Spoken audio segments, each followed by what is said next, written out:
Hello everyone, I am Deepak Hada. Welcome back to my YouTube channel Great Smashers.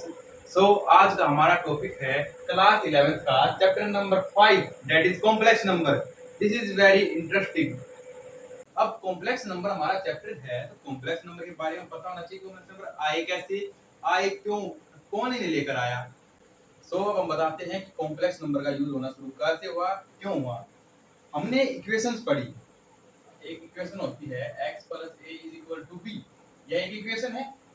इसमें मैं condition लगा देता हूँ a is greater than b, a b से बड़ा होगा. तो हम जब इस इक्वेशन को x के लिए सोल्व करेंगे तो x की कोई भी वैल्यू नेचुरल नंबर नहीं पाएगी. क्यों? क्योंकि a तो बड़ा है b से. जब a उस तरफ जाएगा माइनस का हो जाएगा, माइनस का होने से माइनस का ही आंसर आएगा. जैसे मैं एग्जांपल के लिए लिख दूं x प्लस 3 इक्वल टू 2, तो x की वैल्यू क्या आएगी -1. जो कि नेचुरल नंबर में संभव नहीं है. इसको इक्वेशन के रूट फाइंड आउट करने के लिए हमने क्या किया, एक नया नंबर इंटीजर फाइंड आउट किया था. इसका सॉल्यूशन इंटीजर में आएंगे. इंटीजर क्या होते हैं? वे number all natural number with their negative and zero also. सभी तो नेचुरल नंबर आ जाएं और माइनस प्लस माइनस के भी आंसर आ जाएं और जीरो भी आ जाए. वो क्या होते हैं? नेचुरल नंबर्स होते हैं. तो हमें इंटीजर की जरूरत पड़ी थी. लेकिन उसके बाद हमने एक इक्वेशन और फाइंड आउट की जो कि हमारी है x a is equal to b. ये भी तो एक इक्वेशन है. लेकिन जब हम इसको सोल्व करते हैं, यहाँ भी हम वही कंडीशन लिख सकते हैं a ग्रेटर देन b. इस इक्वेशन के लिए ये सेम लेकर चलेंगे तो a ग्रेटर देन b होगा तो x की कैसे वैल्यू आएगी. वैसे एक कंडीशन और भी होनी चाहिए यहाँ कि a is not equal to 0. क्योंकि a ही 0 हो गया तो x की वैल्यू कैसे फाइंड करेंगे. b बाय a आ गया. b और a अब नेचुरल नंबर से बिलोंग करते हैं. a और b दोनों ही बिलोंग करते हैं नेचुरल नंबर से. लेकिन जरूरी थोड़ी है नेचुरल नंबर थोड़े इंटीजर से बिलोंग करते हैं. अब ये जरूरी थोड़ी है कि ये सेम 1 आएगा, 2 आएगा, 3 आएगा. नहीं, क्योंकि a तो बड़ा है b से. जब a बड़ा हो जाएगा b से, जैसे एग्जांपल के लिए 2/3 लिख देते हैं, तो इसका आंसर तो इंटीजर्स में आता ही नहीं. अब ऐसे नंबरों को फाइंड करने के लिए हम क्या लेकर आए, एक नया नंबर जो कौन सा पढ़ा हमने, रैशनल नंबर्स. अब ये नंबर क्या होते हैं? वे नंबर जिन्हें हम राइट कर सकते हैं in the form of p by q. यानी p बाय q की फॉर्म में तो राइट कर सकते हैं. और वेयर कंडीशन याद जरूरत नहीं है. Where q is not equal to 0, q कभी 0 नहीं होता. And p and q are integers. Definition भी याद रखनी है. p एंड q क्या होते हैं? इंटीजर्स होते हैं. और p एंड q को प्राइम भी लेकर सकते हैं ताकि क्योंकि हमें आंसर चाहिए ना, तो जितना ज्यादा सॉल्व कर सकते हैं उतना सोल्व करना पड़ेगा. तो उसके लिए क्या होता है, कोप्राइम होने चाहिए. इस नंबर को लेके आए थे. अब इक्वेशन और धीरे धीरे टाइम लगा और फाइंड आउट करते गए तो एक इक्वेशन ये भी आ गई हमारे सामने. अब इस इक्वेशन को सोल्व करने के लिए अब हमने देखा कि x का ऐसा कोई भी मान नहीं होगा जिसका स्क्वायर 2 आ जाए. इन रैशनल नंबर में भी ऐसा कोई मान नहीं है जिसका स्क्वायर 2 आ जाएगा. तो एक नया नंबर जो कि रूट 2 का स्क्वायर तो 2 होता है क्योंकि रूट से 2 कट जाएगा. अब रूट 2 तो रैशनल नंबर होता ही नहीं. रूट 2 कैसा नंबर है? वो एक इरेशनल नंबर है. यानी एक नंबर नया फाइंड करना पड़ा इस इक्वेशन के लिए जो कि कौन सा है? इरेशनल नंबर्स हैं. जो कि होते हैं रूट 2, रूट 3, रूट 5, पाई. ये इरेशनल नंबर्स होते हैं. क्या वो और जब रैशनल और इरेशनल्स को मिला देते हैं तो कौन से नंबर बनते हैं? That is real. Real number बनते हैं. लेकिन अब मैं एक एक्स्ट्रा कंडीशन वाला सवाल लेके चलता हूं. जैसे इक्वेशन ए को बनाता हूं मैं x स्क्वायर. इक्वेशन तो ये भी तो है. अब x square plus 1 equal to 0. कैसी इक्वेशन है? Quadratic equation. अब इसको सोल्व करेंगे x के लिए तो x square is equal to minus. ये कैसे सोल्व करते हैं? प्लस वैल्यू जाकर माइनस हो जाती है. जब x की वैल्यू निकालो तो -1 का रूट आ जाएगा. लेकिन अब तो दिक्कत हो गई. ऐसा ही तो हमने ऐसा रूट तो हमने कभी पढ़ा ही नहीं. इरेशनल नंबर्स में हमने कभी देखा ही नहीं -1 का रूट, -2 का रूट, -3 का रूट. लेकिन अब एक इसी के पैरेलल एक नई चीज बता, एक ऐसी चीज बताता हूं. अब ये आया कैसे तो फिर से देखते हैं. एक हमने 10th में इससे पहले क्वाड्रेटिक इक्वेशन पढ़ी थी. ax square plus bx plus c is equal to 0. कैसी इक्वेशन है? क्वाड्रेटिक इक्वेशन है. तो क्वाड्रेटिक इक्वेशन के रूट फाइंड आउट करने के लिए हमारे पास एक फार्मूला होता है. वो कौन सा होता है? x is equal to -b plus -b का स्क्वायर -4ac का divided by 2a under root होता है पूरे का। ठीक हो गया, ये फॉर्मूला आता है। जो इसमें b स्क्वायर माइनस 4ac क्या होता है, डिटरमिनेंट सॉरी डिस्क्रिमिनेंट होता है। डिस्क्रिमिनेंट क्या होता है, b स्क्वायर माइनस 4ac। अब हमने याद करो कि हमने कंडीशंस पढ़ी थी, जब b square minus 4ac is greater than equal to 0 होगा, जब ये वैल्यू यानी ये वाली वैल्यू जब बड़ी होगी 0 से या इक्वल होगी 0 के, तो इसके कैसे रूट आते हैं, रियल और इक्वल, जो कि अब तक हम फाइंड करते आए हैं। लेकिन हमने एक उस टाइम पर ये नहीं पढ़ा था b square minus 4ac less than 0। जब b स्क्वायर माइनस 4ac 0 से छोटा हो जाएगा, 0 छोटा होने का क्या मतलब, माइनस में नंबर आएंगे, -1 -2 -3 कुछ भी होगा। यानी जब -1 -2 b स्क्वायर माइनस 4 एक ही जगह रखेंगे तो अंडर रूट में वैल्यू आएगी। अब वही चीज मैं यहाँ पर पढ़ाने जा रहा हूँ, ये क्या है, क्वाड्रेटिक इक्वेशन तो थी। अब इसका रूट फाइंड आउट करते समय हमने देखा कि अंडर रूट में माइनस की वैल्यू आ गई। ये क्या है, अब इसका कोई ये रियल नंबर तो है नहीं, क्योंकि रियल में ना तो नेचुरल में आते हैं, ना इंटीजर्स में आते हैं, ना रेशनल्स में, ना इरेशनल्स में, ना रियल में, किसी में नहीं आता है। तो अब इसको नया नाम दिया गया, जैसे उनको इंटीजर्स देते चले गए थे धीरे धीरे करके, अब इसको एक नया नाम दिया गया। वो क्या है, कॉम्प्लेक्स नंबर, जो कि हमारा चैप्टर है। इसको इस प्रकार से फाइंड किया था, इसको फाइंड किया था आइलर ने, बहुत ही बड़े मैथमेटिशियन है। इसके आगे चल के आप बारे में पढ़ोगे आइलर के बारे में। तो कॉम्प्लेक्स नंबर उसने किया था। अब एक चीज ध्यान से देखिए, कॉम्प्लेक्स नंबर होता क्या, मैं डेफिनेशन बताने जा रहा हूँ। Complex number which is right in the form of which is right in the form of a plus iota b where a and b belong to real number। ये है complex number की definition, क्या, which is right in the form of a plus iota b where a and b are reals। अब इसको clear करते क्या कहना चाहता है, a प्लस आयोटा b की फॉर्म में कोई भी नंबर लिखा होना चाहिए, ये बात है। a प्लस आयोटा b, जहां a और b क्या है, रियल है। जैसे a प्लस आयोटा b, इसमें मैंने कहा है a और b तो रियल, लेकिन a और b तो रियल है, ऐसे सभी नंबर हैं, अभी तक के जितने भी नंबर हैं मैं उसको a प्लस आयोटा b की फॉर्म में लिख सकता हूं। जैसे 0 प्लस आयोटा 1, कोई दिक्कत नहीं, लिख सकते हैं, आयोटा की फॉर्म में आ गया। अब इन नंबर्स को लिखने से पहले, अब मैं तुमने देखा होगा कि अयोटा एक नई चीज आई है। अयोटा अयोटा कहां से आ गया, ये मैं क्या बोल रहा हूँ बार बार, अयोटा अयोटा के बारे में बताता हूँ। अब अयोटा जो मैंने अभी बताया था कि अंडर रूट -1, इसकी कोई वैल्यू नहीं होती, इसका कोई रियल वैल्यू नहीं है। तो एक नई इमेजिनरी वैल्यू, जो मैंने बताया था आइलर, उन्होंने नई इमेजिनरी वैल्यू बनाई थी, इसका नाम था अयोटा। ये रियल नहीं है, ये इमेजिनरी वैल्यू है, इसकी कोई फिक्स वैल्यू नहीं होती। अयोटा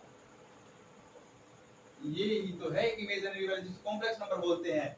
जिसके पीछे आयोटा लिखा होता है वही कॉम्प्लेक्स नंबर होता है। पूरे चैप्टर में आपको आयोटा ही दिखाई देगा, जब भी आयोटा लगेगा वही कॉम्प्लेक्स नंबर होगा, यानी इसकी वैल्यू आयोटा है। अब इससे रिलेटेड कोई वैल्यू बनाता हूं मैं, उससे आपकी पूरी एक्सरसाइज हो जाएगी। जैसे अब इसका स्क्वायर कर दूं तो बोथ साइड -1 = आयोटा स्क्वायर, इसका क्यूब करूंगा तो वैल्यू आ जाएगी माइनस आयोटा, और जब इसका पावर 4 करूंगा तो इसकी वैल्यू आएगी 1। ये चार वैल्यू आपकी पूरे चैप्टर में हेल्प करेगी। आप इससे किसी भी बड़ी से बड़ी वैल्यू की, मैं कह देता हूं आयोटा की पावर 66, आयोटा की पावर 66 क्या मैंने बताया नहीं, लेकिन अगर आपको ये चार वैल्यू याद है तो इसकी वैल्यू इतनी निकल सकती है। जितने भी पावर हो, अगर ये चार वैल्यू याद हैं तो किसी की वैल्यू आराम से निकाल सकते हैं।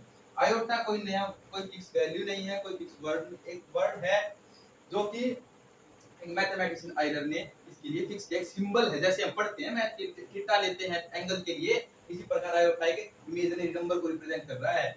इस वर्ड को याद रखना, आयोटा, ये वही आयोटा लगाया मैंने। जब भी किसी नंबर के पीछे आयोटा होगा वो एक कॉम्प्लेक्स नंबर होगा।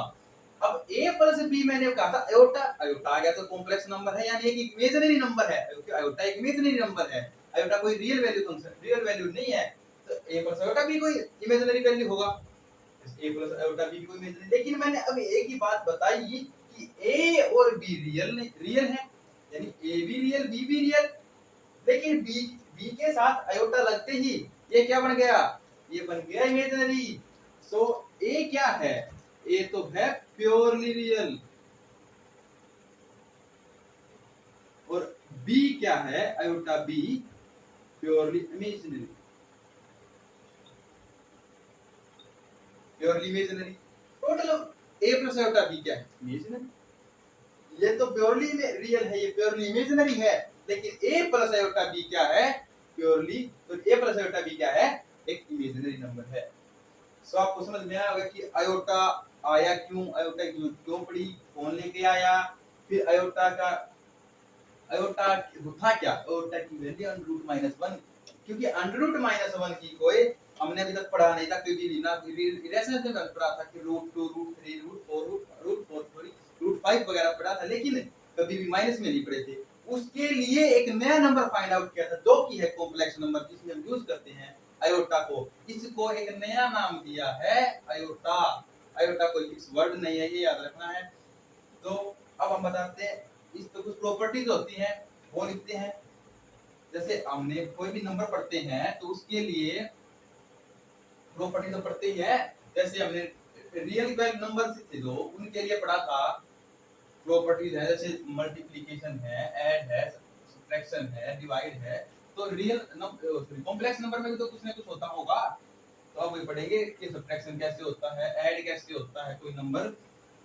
सबसे पहले क्या हो रहा है, ऐड, दो नंबर्स को ऐड कर, नंबर कैसे, इमेजिनरी क्या बोलते, कॉम्प्लेक्स नंबर्स, कॉम्प्लेक्स नंबर मान लेते हैं z is equal to a plus a होता है, इस फॉर्म में होता है नंबर, इसको z से डिनोट कर दिया, तो z प्लस a प्लस बेटा b फॉर्म में होते हैं रियल दूसरी कॉम्प्लेक्स नंबर। तो दो कॉम्प्लेक्स नंबर्स को ऐड करेंगे, मान लेते हैं z1 is equal to a plus बेटा b, z2 is equal to c plus बेटा b, दो नंबर लेके चलता हूं a प्लस बेटा b, c प्लस बेटा b। अब इनको ऐड करना है, तो ऐड कैसे करते हैं, सिंपल जैसे करते हैं, रियल नंबर में पढ़ते हैं z1 प्लस z2, अब a plus iota b plus c plus iota b, अच्छा दो नंबर को जोड़ना है, कैसे जोड़ोगे भाई, real real, imaginary imaginary number को इकट्ठा कर लेते हैं, क्योंकि देखो यहां से मुझे लगता है आयोटा कॉमन ले लूंगा मैं, आयोटा कॉमन दिख रहा है, कोई नंबर कॉमन दिखता है कॉमन लेते हैं, a प्लस c तो ठीक है, आयोटा मैं कॉमन ले लेता हूं, तो वो क्या बन जाएगा b प्लस b, इसका ऐड हो गया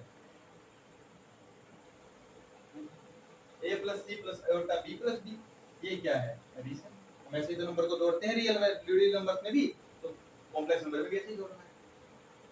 अब इसके अलावा एक चीज बता देता हूं, कंपेयर कैसे करते हैं कॉम्प्लेक्स नंबर्स को, अगर दो कॉम्प्लेक्स नंबर्स को कंपेयर करना पड़ता है, जैसे z1 a plus iota b और z2 c plus iota d, दो नंबर्स हैं, इसको कंपेयर करना है, तो ये याद रखना जब दो नंबर्स को कंपेयर करें वो भी कॉम्प्लेक्स में, तो रियल प्योरली जो रियल नंबर था वो कौन सा था, a, purely imaginary a plus iota b, इसमें c इसमें आयोटा d, प्योरली रियल को प्योरली रियल के साथ, यानी a को c के साथ करेंगे हम कंपेयर, और b को d के साथ, ये नहीं है कि a को d के साथ कर देंगे b को c के साथ, नहीं, प्योरली रियल रियल के साथ होगा और प्योरली इमेजिनरी नंबर के साथ कंपेयर होगा, यानी a c के साथ होगा b d के साथ होगा।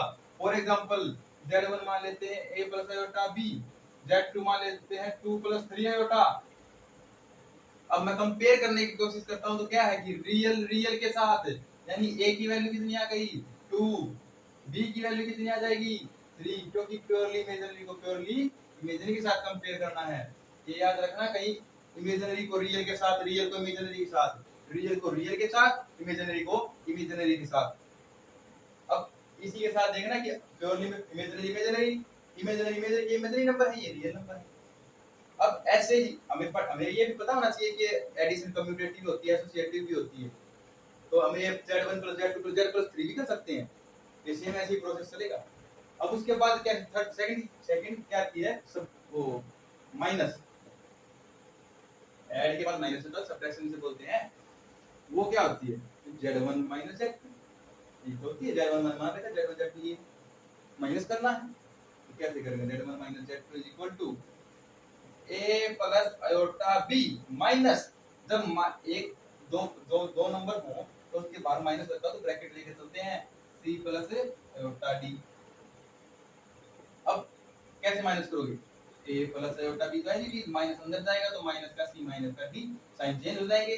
अब वही बात, रियल को रियल के साथ ले लिया, ये माइनस c प्लस आयोटा, यहाँ से कॉमन आ रहा है आयोटा, यहाँ से कॉमन आ रहा है आयोटा, मैंने कॉमन ले लिया b माइनस। ये कैसा नंबर है, ये भी तो रियल, इसको मतलब मैं दो नंबर को घटाऊंगा तो एक रियल नंबर ही तो आएगा, और यहाँ भी रियल नंबर आएगा। लेकिन इस रियल नंबर या उसके बाद क्या लगाएगा आयोटा, मैंने जब कहा था जब पीछे किसी नंबर के पीछे आयोटा लगा होता है तो वो कैसा नंबर बनता है, वो कॉम्प्लेक्स नंबर बनता है। तो टोटल कैसा नंबर बन गया, ये भी कॉम्प्लेक्स नंबर आ गया। ठीक है, उसके बाद ये एसोसिएटिव और कम्यूटेटिव नहीं होती, एडिशन होता है, मल्टीप्लिकेशन होती है, लेकिन डिवाइड और माइनस नहीं होता, डिवाइड और सब्ट्रैक्शन कम्यूटेटिव नहीं होता है। इसके बाद थर्ड चीज हमारे पास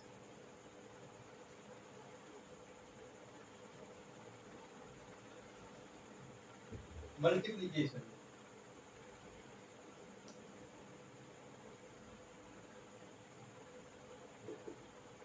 दो कॉम्प्लेक्स नंबर, हमने रियल नंबर्स में मल्टीप्लिकेशन पढ़ी है, तो कॉम्प्लेक्स नंबर में मल्टीप्लिकेशन कैसे होती है, भाई z1 into z2, ये पॉइंट नहीं है, डॉट है, z1 डॉट टू z2, यानी z1 की मल्टीप्लाई z2 से, z1 क्या है a प्लस आयोटा, z2 क्या है c प्लस आयोटा d। दो नंबर है, दो नंबर्स की मल्टीप्लाई करनी है, लेकिन हमने पढ़ा है जैसे ये नंबर आ जाए 2 प्लस 3 3 प्लस 4, तो कैसे करते थे, ये तो तुम जोड़ लोगे उसके बाद करते हो, लेकिन अलग अलग करने को तो इन दोनों इसकी इन दोनों के साथ, इसकी इन दोनों के साथ करते हैं, तो सेम ऐसे ही करना है, इस नंबर की इन दोनों के साथ मल्टीप्लाई, इस नंबर की इन दोनों के साथ मल्टीप्लाई। अब मैं a की जब c के साथ मल्टीप्लाई करूंगा तो ac प्लस a की जब मैं d आयोटा d से मल्टीप्लाई करूंगा तो आयोटा आगे ad, मल्टीप्लाई तो करना, मल्टीप्लाई तो कम्यूटेटिव होती, कैसे करनी, आयोटा b की जब मल्टीप्लाई c से करेंगे तो आयोटा bc, आयोटा b की मल्टीप्लाई आयोटा d से करेंगे, अब ध्यान देना है, आयोटा की मल्टीप्लाई आयोटा से करेंगे तो आयोटा स्क्वायर, दो आयोटा है, दो आयोटा की मल्टीप्लाई करेंगे तो आयोटा स्क्वायर आएगा, और b की मल्टीप्लाई d से करेंगे तो क्या आएगा b। अब हम कंपेयर, अब क्या करते थे, रियल नंबर्स को रियल नंबर में ऐड करते थे और हम इमेजिनरी को इमेजिनरी में। अब देखिए तो यहाँ तो तीन इमेजिनरी आ गई, एक ही रियल है, अब ऐड कैसे करें, लेकिन मैंने अभी बताया था कि अंडररूट -1 तो होता है आयोटा, -1 होता है आयोटा स्क्वायर, आयोटा क्यूब होता है माइनस आयोटा, एंड 1 होता है आयोटा की पावर 4।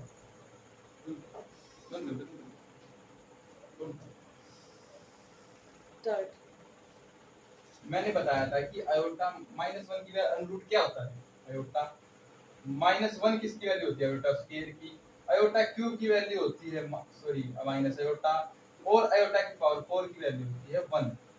तो यहाँ मैंने देखा कि आयोटा स्क्वायर है, आयोटा स्क्वायर की वैल्यू भी तो लिख सकता हूँ मैं, ये कैसी वैल्यू है, एक रियल वैल्यू है, यानी आयोटा स्क्वायर की तो मैं भी लिखता हूँ रियल वैल्यू।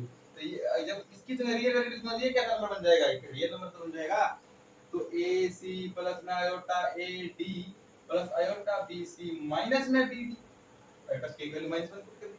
अब ये कैसी नंबर है, रियल नंबर है, तो इनको सब्ट्रैक्ट कर लेंगे प्लस, अब आयोटा दोनों में से कॉमन है, आयोटा कॉमन ले लिया, AD प्लस में BC, दो नंबर्स की मल्टीप्लिकेशन इस तरीके से करनी है। अब इसके बाद एक बचती है डिवाइड,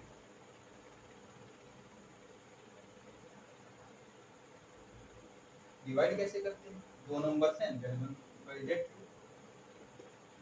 दो नंबर हमारे पास z1 by z2, यानी इसको a plus iota b divided by c plus iota b।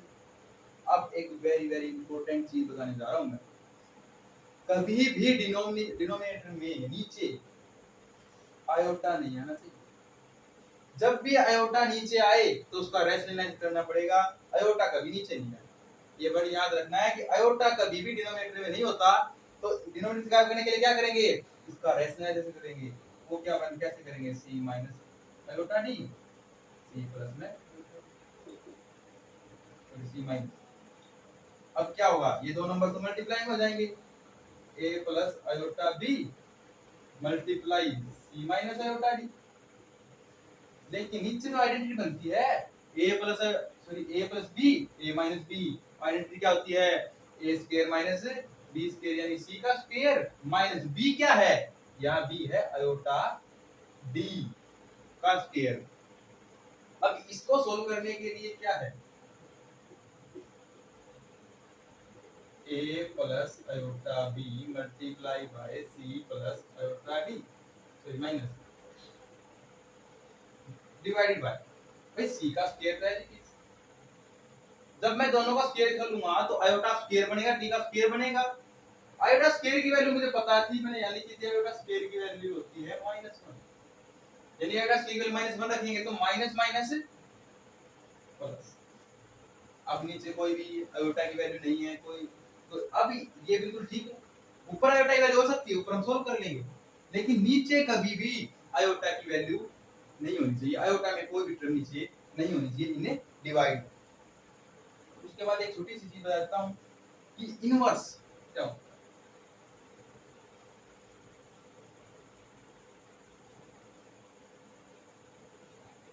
Inverse जैसे दो के ऊपर आपने पढ़ा होगा, मैं सोल्व करते हैं, फिजिक्स में भी देखा होगा, किसी नंबर के पीछे -10, फिजिक्स में बहुत ज्यादा बार आता है।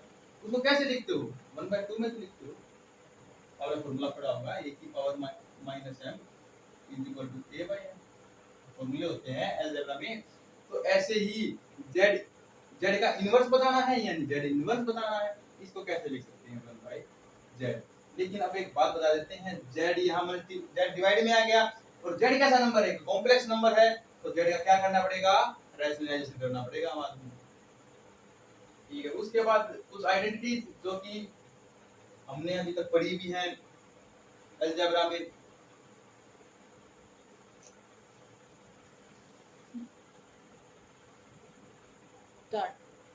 अब हम कुछ आइडेंटिटी पढ़ते हैं, जैसे हमें अलजेब्रा सिंपल रियल नंबर्स में पढ़ते थे, जो a + b का स्क्वायर होता है, a - b का होल स्क्वायर होता है। ऐसे कॉम्प्लेक्स नंबर्स में पढ़ते हैं, जैसे z1 + z2 का होल स्क्वायर।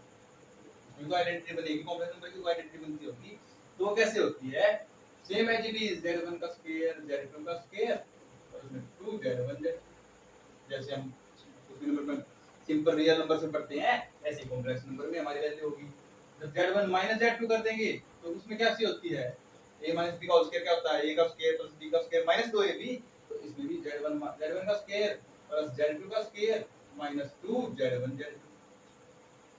थर्ड हमारे पास एक आइडेंटिटी और होती है, वो क्या होती है, z1 का स्क्वायर -z2 का स्क्वायर। a का स्क्वायर - b का स्क्वायर पड़ा होगा, वो क्या होता है, a + b a - b, तो ये क्या हो जाएगा, z1 - z2 z1 + z। Same ऐसे ही चलना है। उसके बाद एक क्यूब में पढ़ते हैं, z1 + z2 का होल क्यूब। सिंपल वही कैसे करते हैं, a का क्यूब z1 का क्यूब z2 का क्यूब प्लस 3z1 का स्क्वायर z2 प्लस 3z2 का स्क्वायर z1। ये तो करते हैं a + b का होल क्यूब में। z1 - z2 का कैसे करते हैं, z1 का क्यूब -z2 का क्यूब माइनस 3z2 का स्क्वायर z1 प्लस 3z1 का स्क्वायर z2। यही तो करते हैं। ये 5 आइडेंटिटी हम सिंपल उसमें पढ़ते हैं, जो अलजेब्रा में पढ़ते हैं 5 आइडेंटिटी, यही 5 तो पढ़ते हैं उसमें हम, यही 5 कॉम्प्लेक्स नंबर में पढ़ रहे हैं। अब सिंपल सी बात यही है, जो रियल नंबर्स में पढ़ते थे वही कॉम्प्लेक्स नंबर में पढ़ना है। हमने जो ऐड मल्टीप्लाई सब्ट्रैक्शन डिवाइड किया था, इनवर्स किया था, ये हम रियल नंबर्स में तो पढ़ते हैं। ये प्रॉपर्टी जो रियल नंबर्स में पढ़ते हैं तो कॉम्प्लेक्स नंबर में पढ़ना। कॉम्प्लेक्स भी तो एक नंबर ही तो है, पर टाइप ऑफ नंबर्स में जैसे हमने पढ़े थे इंटीजर्स, उसी तरह कॉम्प्लेक्स नंबर भी है। बस कॉम्प्लेक्स नंबर क्या आता है, एक इमेजिनरी नंबर है जो इमेजिन करते हैं, ये कोई रियल नंबर नहीं है, कोई इसकी कोई फिक्स वैल्यू नहीं है, ये एक अलग ही नंबर है जिसको हमने इमेजिन किया है, जिसका नाम हमने दिया था एओटेक सिंबल से। सो आई होप आपको अभी तक समझ में आया होगा कि ये कैसे कॉम्प्लेक्स नंबर को कैसे शुरुआत हुई थी, किसने शुरुआत की, क्यों इसका यूज किया जा रहा है, इसकी मल्टीप्लिकेशन, इसकी आइडेंटिटी प्रॉपर्टीज और ये इसके फॉर्मूलेज आपको समझ में आए होंगे। तो thank you for watching my video and share this video maximum students ताकि वे बच्चे भी उनका फायदा उठा सके। Thank you so much.